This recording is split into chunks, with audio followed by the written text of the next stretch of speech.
Welcome to this special edition of Rainer on Leadership, and we're talking with Mike Stadelmayer, and Mike is a good friend and providing the leadership as president of Church Growth Services, a long-term stewardship generosity fund firm that has been around for quite a while. I'm trying to remember your origin date, Mike. It's 1960 something.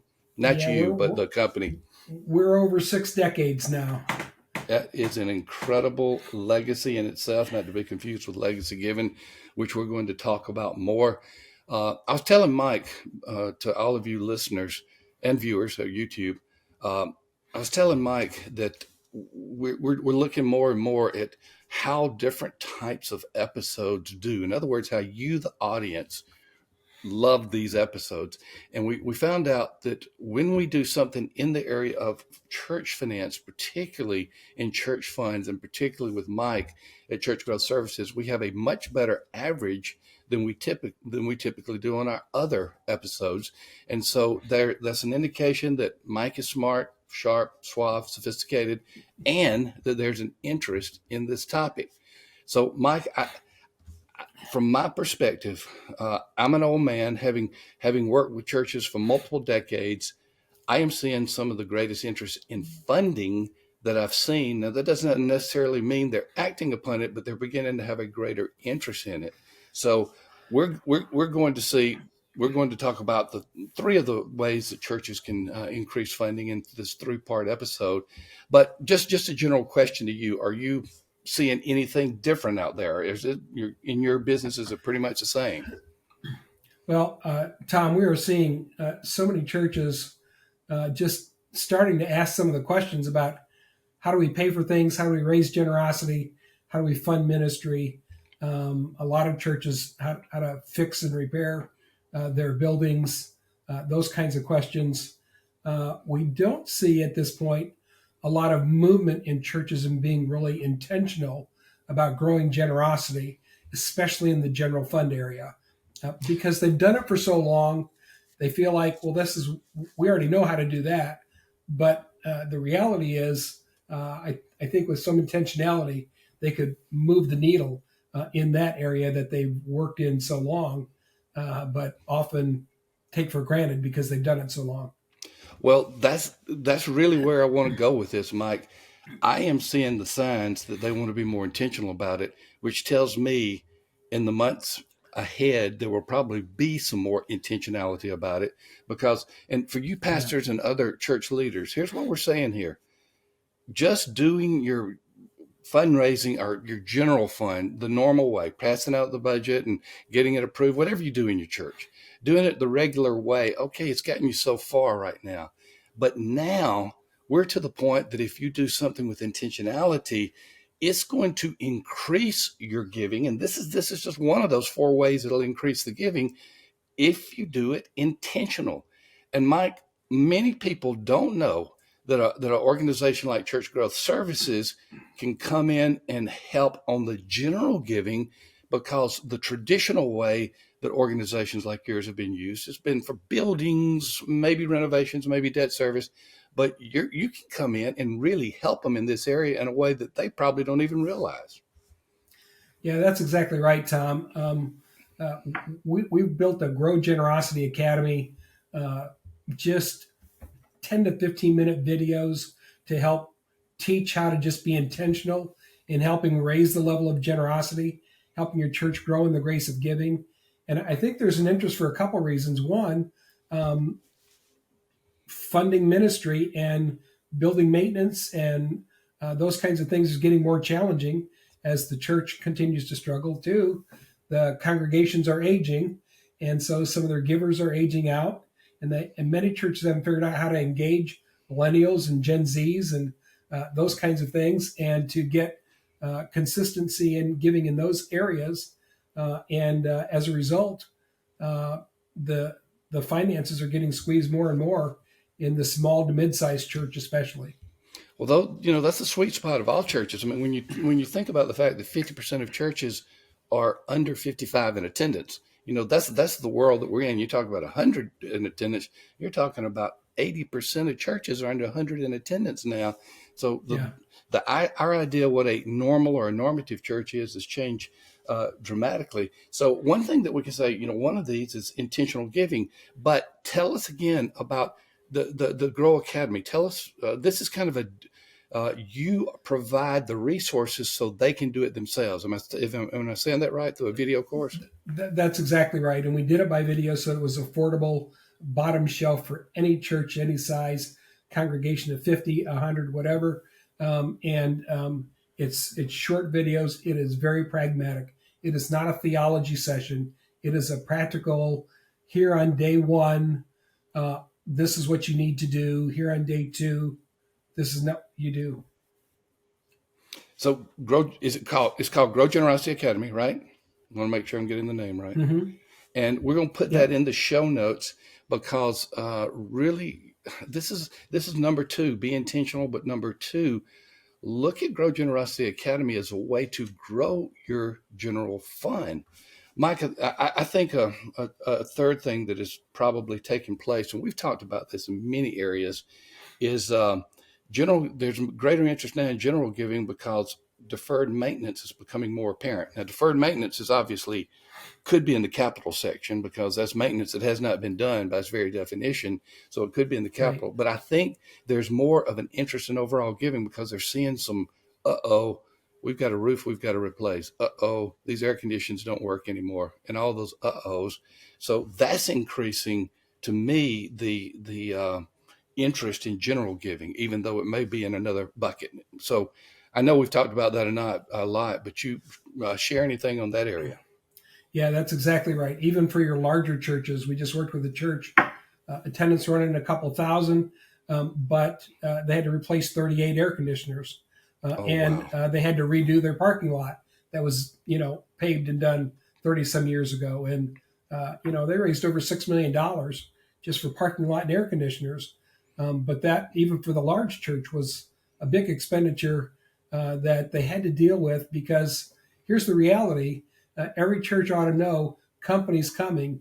And when company comes, you need to be prepared and put your best foot forward, so nothing hinders them hearing the simple message of God's love, grace, and mercy.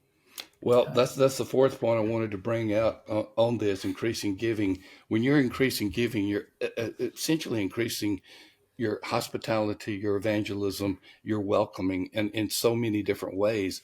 And so when we start looking at general funds, every church knows it needs money to pay the bills, to pay salaries, to maybe they don't always think about how much they have left to fund ministry.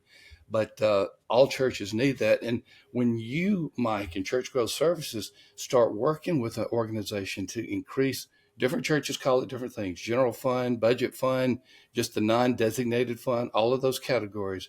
When you start working with them, annual fund, there's another one. Mm-hmm. When you start working with them, either through providing the video training that we just mentioned, or you go directly to them, this is a way that they say, I don't want to go to expensive anything. But the reality of it is, I have never known a church, never, that did what you do that doesn't actually increase giving far more than any expense. And I think that's what they need to realize: spend a dime to make a dollar. Oh yeah, the return on investment can be incredible. But not only from a financial standpoint, let's talk about a spiritual standpoint. Your congregation is talking about money every day at home, but the church is rarely talking about it. And the church today is very intentional and intent on talking about discipleship, and they're discipling their congregation in almost every area, but in the area of giving. Right now, the latest research shows 58% of your congregation doesn't even know what the word tithe means. If they don't even know what it means, they're not doing it. And it's also an area where we have to deal with selfishness, and we have to deal with just being honest with ourselves. There was a survey taken where people who self-describe themselves as being generous, but then when they asked, did they give any money in the last 12 months to any outside organization, 1 out of 5 hadn't given a dime. But in their mind, they were generous. And so, there was a disconnect between behavior and their own personal perception. And some of that has to do with our need to just uh, be intentional and disciple people in the area of in the grace of giving. Well, in surveys, that's called the halo effect, and we always have to account for the halo effect. I'm gonna get a little off on this. I'm gonna come back to your topic. One of the Yeah, areas that we're seeing the halo effect the most, Mike, is in watching services online. And so you'll ask someone if yeah, they attend church and they'll say, well, I always watch it online. Well, now the more we start digging into that, always is about once a quarter that they watch it online. Online viewing is so far down, but yeah, if they've watched something once a quarter, they're saying they're doing so regularly. You're saying that some of these people haven't given in a year and they still think they're generous. So there's a disconnect as well. yeah. That's exactly right. And the other challenge is uh, nonprofits are growing in numbers; they're proliferating, and they're all asking uh, your church family for those donations. And as a result, in the last 40 years, nonprofit giving to churches has shrunk from 63% down to 24%. That's Now, incredible. Wait, there's wait. Say that again, Mike. No, no, giving has don't. declined. You, the listener, you, the viewer at YouTube, focus on what Mike is about to say again about giving to nonprofits in general, inclusive of churches. So say that one more time. Yeah, giving has declined from 63%. So every dollar given to nonprofits, 6 out of 10 used to go to the church. Now $2.50 out of 10 goes to the local church, and all the rest are going to other nonprofits. And some of them are great organizations, but they're not geared towards proclaiming the gospel of Jesus Christ, and they haven't been established in Scripture as the local church has been. So it's no wonder that churches are facing deferred maintenance issues or slim budgets for evangelism or something like that because the pool has shrunk dramatically that is going into the local church. Wow, that is. I knew that was taking place, but I did not know the magnitude of it. I had no idea that the giving buckets had shifted that much away from the church. Yeah. And Mike, would you say that maybe this is just endemic of churches not asking because that's what you teach them to do and you do for them? Well, I think first of all, it's because very few have a plan to grow discipleship, and hope is not a plan. Mm-hmm. Hope is good, but it's not a plan. And in addition to that, they're so afraid of the subject, and yet every family in America is talking every day. Can we afford to go out? And if we do, is it Longhorn Steakhouse or is it McDonald's? Mm-hmm. Or do we need to stay home and eat eggs and toast today? Mm-hmm. To How are we going to pay for Johnny's travel soccer shoes or replace the minivan or whatever it is? They're talking about it every day, but the church rarely does. We're talking to Mike Stadelmayer, the president of Church Growth Services.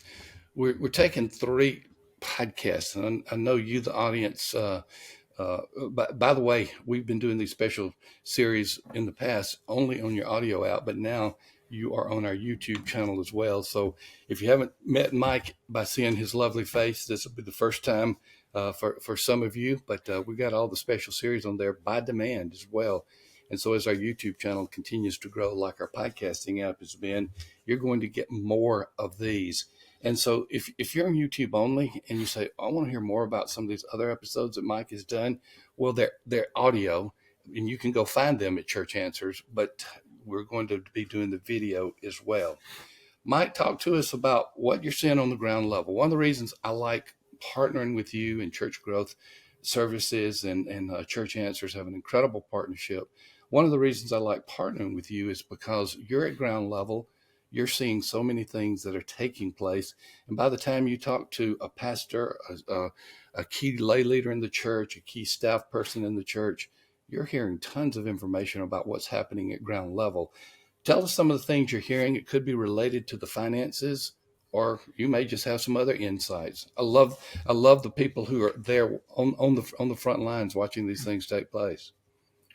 Yeah, we have the privilege of working with churches that are growing and taking new ground for the kingdom, and building that new children's wing, or relocating to a new campus or something. That's really a blessing. And so, from that perspective, as much as the church, you hear news about how the church is struggling or whatever, and let me just encourage you, Pastor. God is alive and well, doing miracles and changing Mm, lives all over the country, and I get the privilege of seeing it and hearing about it every day. It's one of the things I love about my job. I can celebrate with churches all across the country that are taking new ground for the kingdom. And I know that's not every church's story, but if you've gotten discouraged, please know our God is alive and well and doing great things, and He mm. wants to do them in and through you and your church as well. That is a good word, Mike. And one of the things that you do when you go into the church, either in person or through your resources, is you remind the church of the God of all possibilities. And that certainly includes the finances, because that's his as well. So you can lead them toward victory.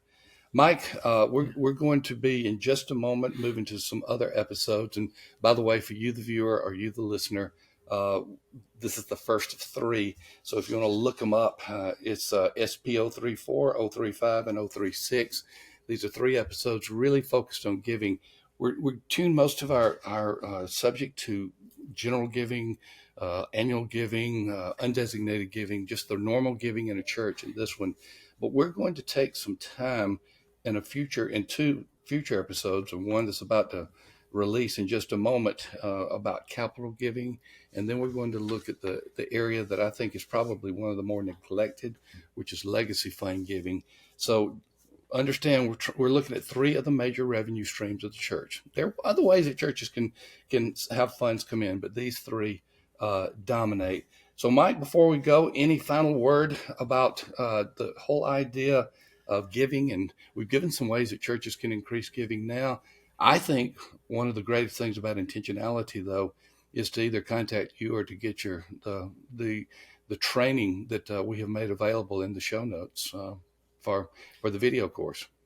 Yeah. First, Tom, let me just say, for any of you who listen to this in the first uh, week that it goes out, we'll give a 20% off discount on that Grow Generosity, and with a code TOM, THOM, put that in there, and that'll get you 20% off.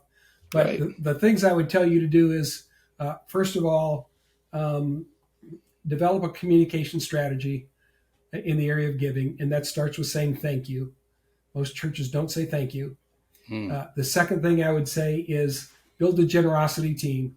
Everybody has a budget team who wants to make sure we spend the money well, but very few have a generosity team to help grow generosity so that there's more resources available for the budget team to spend.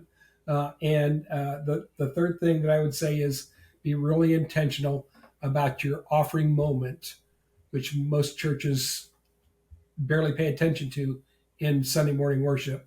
And those three things can move the needle in your general fund giving and start helping your church become more generous for the cause of Christ.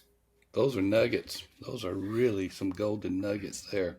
And yeah, the moment of giving, in the service, you and I were talking about my youngest son Jess, and you're just beginning to get to know him and to hear him. You've heard Sam and Art a good bit, but now Jess. Jess is my pastor in the Nashville area, and 96% of his budget, I believe, the last time I saw, was online giving. And so Mm, it's a young church, as you would imagine. And so yeah, I was wondering, what's he going to do at the offering time? Well, I wasn't wondering because I saw it. But every single service, he gets up and he has three or four things he focuses on. And one of them is the giving, the generosity. And the first thing he does is he thanks them. And the second thing that he does is he says, let me give you an example of what God is doing with your generosity. Every single perfect. service. And even though most of us there don't have funds to give at that moment because we've given online, it is just a constant reminder of the call. So Yeah. uh, it sounds like you And, almost had and a Tom, tutoring session with Jess. Tom, that is a key. Tie ministry and your ministry victories to the generosity, because uh, because ministry costs money, and the truth is that youth group that went to that camp that you sponsored half of them and 15 kids got saved, that is tied to your generosity of your congregation. That children's ministry doesn't happen without generosity. That all those other things that the church is winning at and impacting their community, generosity is a part of that, and we need to tie the ministry to that generosity in Sunday morning service. Great job, Jess. Just does do it. And guess what? They do a lot of baptisms in the church. And to my knowledge, every time he talks about generosity in the context of the baptisms that take place during that service. So That's exactly right. he's got some intuitive skills, God given skills, and I'm grateful for that. Mike, always grateful for Church Growth Services, grateful for the partnership. This has been a really good discussion on general fund giving or undesignated or annual giving. And some of the nuggets that you've dropped have been just invaluable. So I would encourage Okay. you viewers at YouTube or you listeners on the podcasting app to go back and review some of these things. Maybe get some of your people in your church and get them to listen to what Mike has said. This is important stuff. This is kingdom stuff. So I hope you won't just let this one podcast go, that you'll do something with it. Just to let you know, we'll be having a podcast coming up soon about the whole area of capital giving and then legacy giving. But this has been about the general fund giving, and it's been great. And we're going to be coming back. You have been listening or watching Rainer on Leadership, a special 3-part series with Mike Stadelmayer, the president of Church Growth Services. Thank you, YouTubers. Subscribe there. Give us a subscription at our YouTube channel or give us a thumbs up as well. And if you're listening wherever on your favorite podcasting app, give us a rating and review, a good review, please. Thank you. And we would love to just know that you are listening or watching us. As always, thank you for being a part of Rainer on Leadership. Look forward to the next episode with Mike Stadelmayer as we're talking about all things generosity in the church. We'll see you then.